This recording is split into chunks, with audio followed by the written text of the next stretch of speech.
So we have now randomized discontinuation studies going on in the US right now. So I'm involved with a study called the SWOG 1803 study, where we actually stratify patients at 2 years of maintenance based on whether they are minimal residual disease negative or not.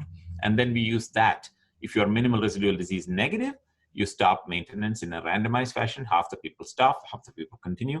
And if you're minimal residual disease positive, then you actually continue on maintenance. So that's the one way.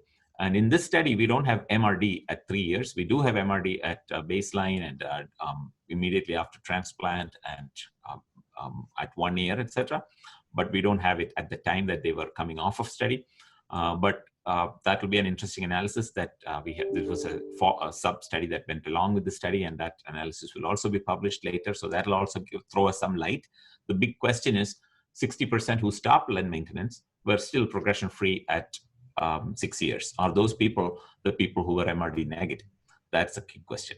And the other 80, but it is very clear that there is some benefit if you look at a population as a whole without additional predictors like MRD. You really should be staying on len.